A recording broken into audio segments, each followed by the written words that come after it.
This is Kenard from GCI, Program Director from GCI. This is Kevin Shine. Y'all actually get a bonus today. He happens to be in town and just came out of it. He's A&R at Jive. So I'm going to let them talk to y'all, and then after you get to talking to y'all, you guys can ask you a few questions. You know, man, I just want to engage. I don't want to put too many restraints on it. I'm saying let's have a good hour of conversation, and let's figure out who, what, when, where. And I promise, if you listen for a minute and take some notes, take it to mind, however you choose to document the information we shared, I think it'll be valuable to you. I think it'll be very valuable. One radio station playing your record is cool, but you need a plan. You need a way to be able to maximize and market your material so that people are exposed to you. It's a different day. I mean, sure, can radio play your stuff and you become exposed overnight? Yeah, you can, but that doesn't really help the radio station. And I say it doesn't help the radio station because my job as a programmer is to bring an audience to the radio.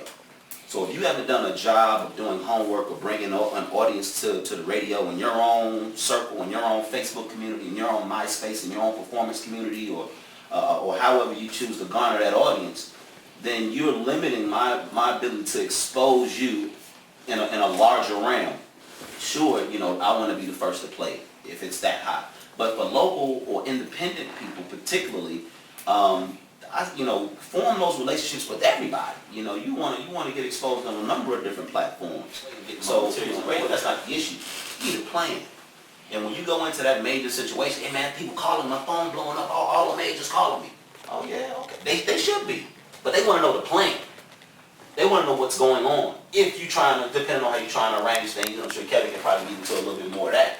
But people want to know what it is you're doing to build that audience and what are you, because there's a thing in radio that we call OES, which is an optimal effective standard. That's the number of times I got to play something on the radio for one person to hear it one time. I got to play something maybe 75 times for somebody to maybe hear it 3 times. Isn't that crazy? So people wonder, why y'all play the same song? Doing this. I'm going to, and come to that event like you want to impact that event. Right. Don't come to that event like, oh, I'm just going to rock this show. I'm going to show everybody in the room I'm the best. It don't work.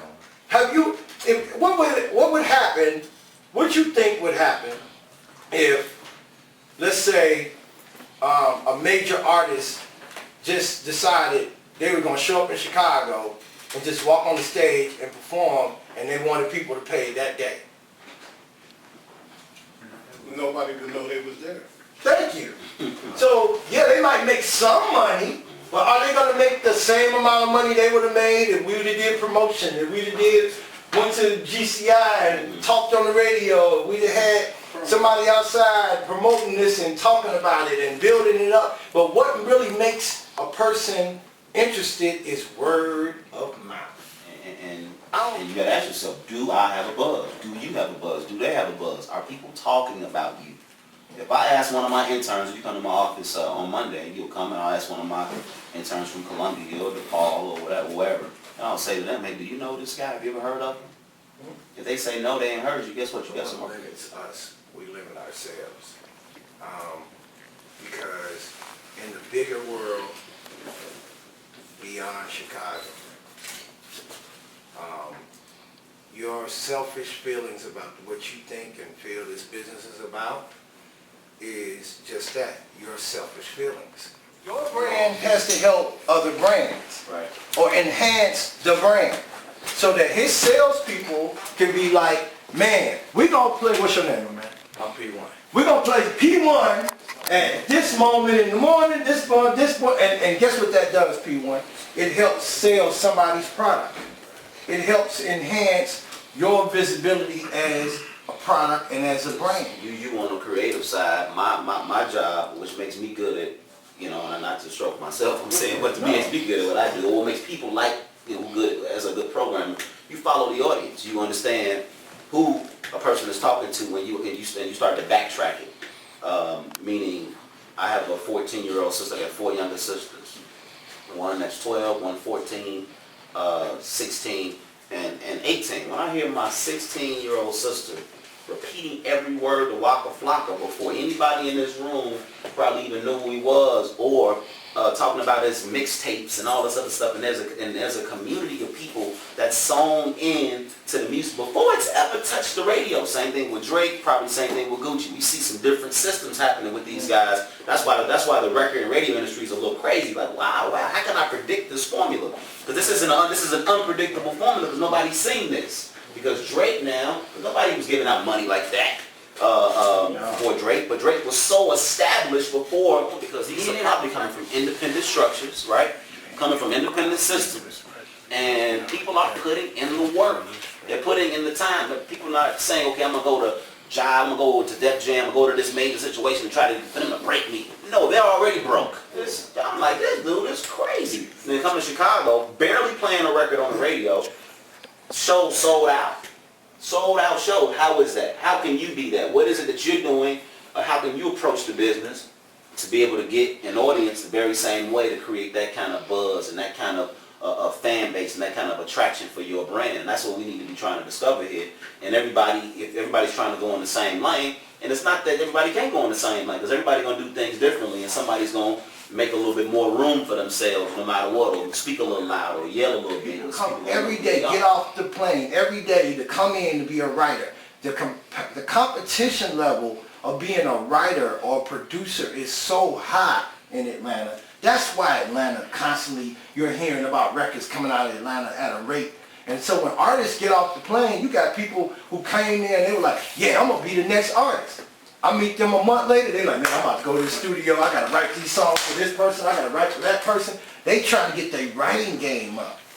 And guess what happens? You're writing at such a high level that now you're not thinking about just being on GCI or Power 92 or the radio. You're thinking about the charts. You're thinking about, I want to make an impact to them charts. I want to be the next person. I want to have 5 records on the charts. I want to have 10 records on. You going in.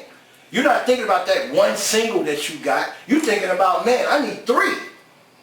Because when you get 3, you oversaturate and you take over. When T.I. hit, we knew T.I. was going to hit because it was like about 5 or 6 records out there before that last album dropped.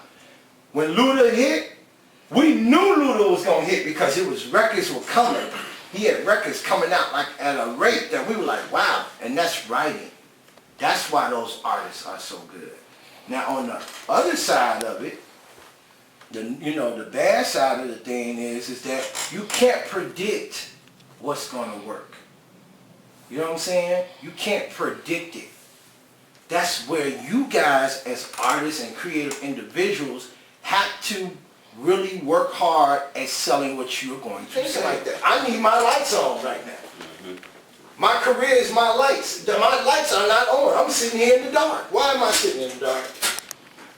Because you don't do nothing to get your butt out there and figure out how to get some lights on. I can't afford to be walking around here talking about, yeah, I'm in the business. I do this and do that. My lights is off. Yeah. I can't do that. It's not realistic. You know what I'm saying? It's not realistic to say I own a company and my company is not making any money. What company are you running? Your company is not making any money. Your company can't say your company can't say at a certain point you turned in a loss or a return or whatever, you invested, you got this back. You can't say none of that. So what company are you running?